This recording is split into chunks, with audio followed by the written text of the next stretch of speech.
High Overseer Valerius stood on the observation balcony of the Aegis of Light, the flagship of the Galactic Council's Grand Armada. Before him stretched the Great Veil, a shimmering, artificial barrier of tachyon emitters and gravity anchors that spanned an entire solar system. For 12,000 years, this barrier had served one purpose: the quarantine of soul.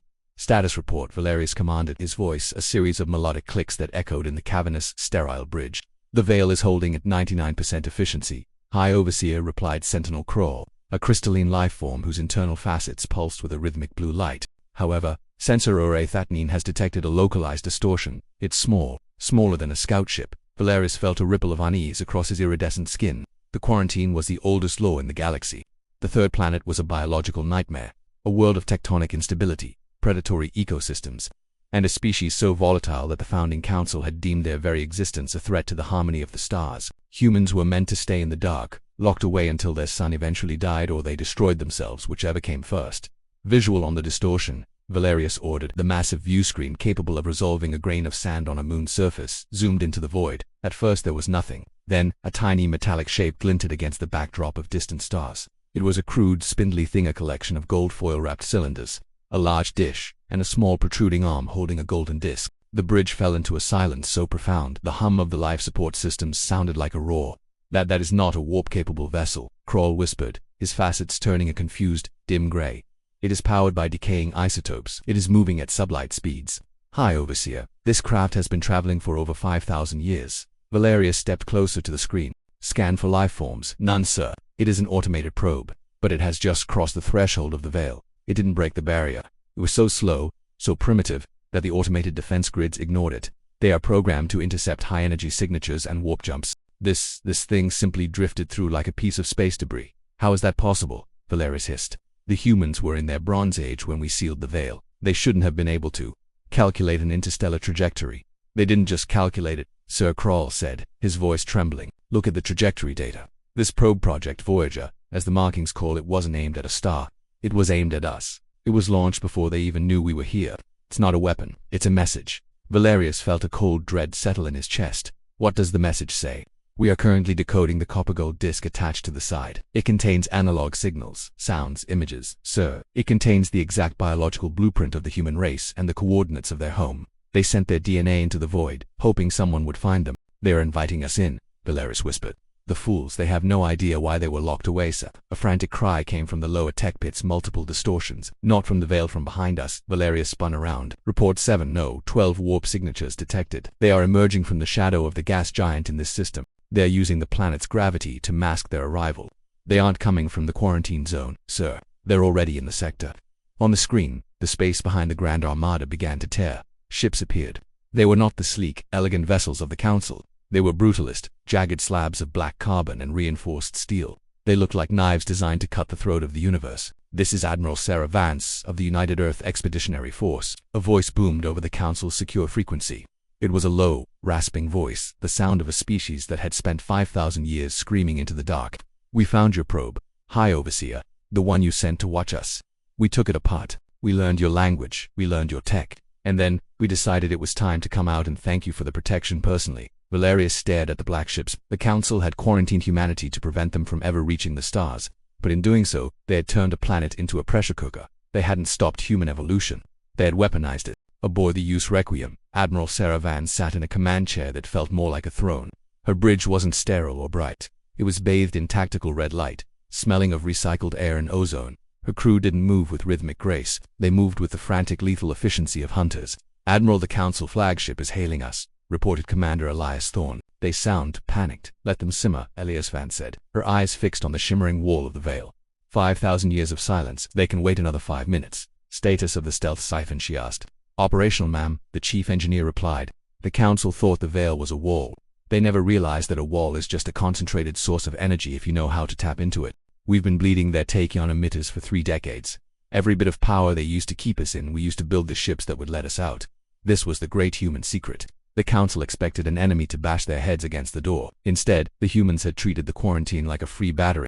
They had built an entire civilization in the shadows, growing, adapting, and perfecting the art of sub-threshold travel.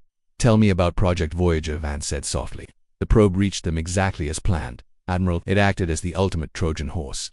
While their sensors were focused on that primitive piece of junk, our fleet used the sensor blind spot created by the probe's radioactive decay to slip through the outer perimeter.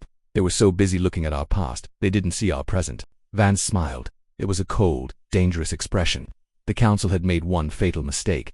They assumed that because they were older, they were wiser. They assumed that because their technology was clean, it was superior. Admiral, the Council is charging weapons, Thorne warned. They're scared, Vance noted. Open the channel. Let's see what the High Overseer has to say for himself. The screen flickered to life, showing the panicked face of Valerius. You are in violation of Galactic Decree 001, he shouted. The quarantine of soul is for the safety of the collective. You are a death world species. Your biology is a plague. Your history is a record of genocide. And yet, Vance countered, leaning forward. You're the one pointing the cannons, We spent 5 millennia in that cage. We solved cancer, we solved hunger.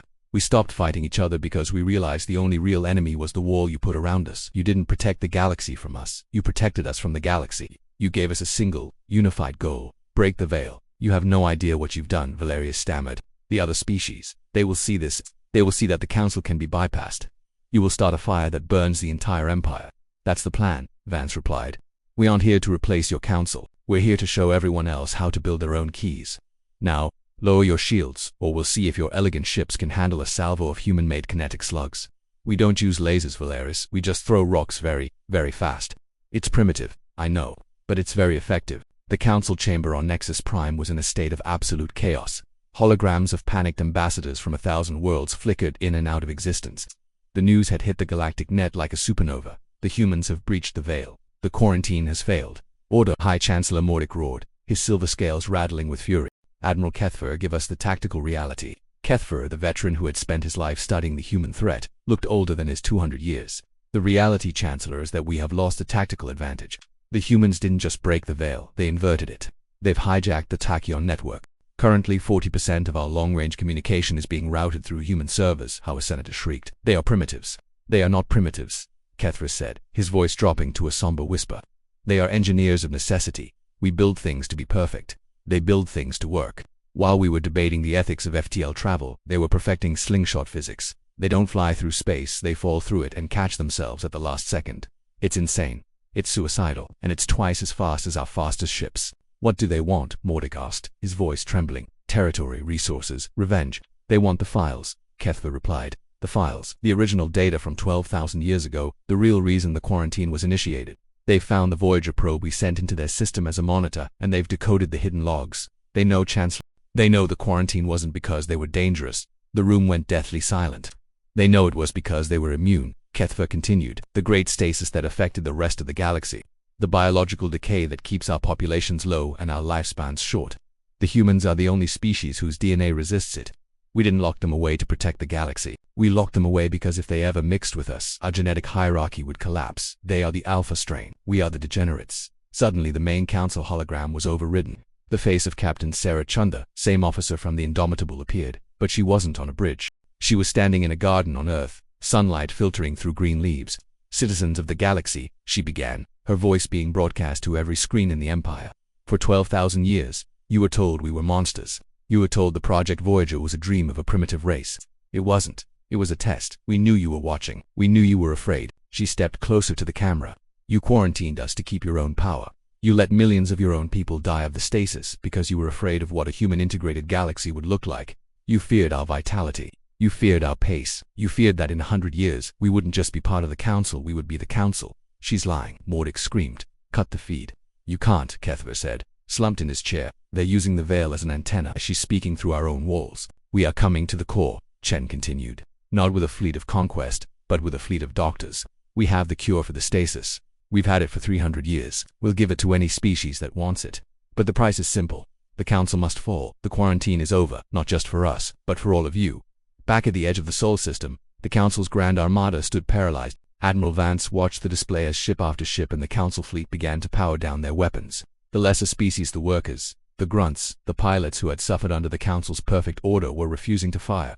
Admiral Commander Thorne said, a look of awe on his face. The Aegis of Light is lowering its shields. High Overseer Valerius is requesting asylum. Vance chuckled, a dry, raspy sound. He knows which way the wind is blowing. He wants to be on the winning side of history. What are our orders, ma'am? Vance looked at the Voyager probe, still drifting slowly toward the center of the galaxy. It was a relic of a time when humans were truly alone, truly afraid. Now, it was a spearhead. "Tell the fleet to move out," Vance said. "Formation. The Great Invitation. We're heading for the core." And Thorne, "Yes, Admiral, make sure we keep that probe in our wake. I want the Council to see exactly how far we've come. I want them to remember that when they tried to bury us, they forgot one thing." "What's that, ma'am?" Vance stood up, looking out at the millions of stars that were no longer behind a wall. "They forgot that humans are seeds. The harder you stomp on us, the deeper we grow." On the screens across a billion worlds, the jagged black ships of humanity began their warp jump. They didn't move with the quiet hum of the Council ships. They moved with the raucous sound of a species that had been silent for too long, finally taking its place among the stars. The Council had forbidden Project Voyager. They had feared the message it carried. But now, as the human ships tore through the heart of the Empire, the galaxy finally understood the truth. The quarantine wasn't there to keep the humans in the dark. It was there to keep the rest of the galaxy from seeing the light. And the light was finally here.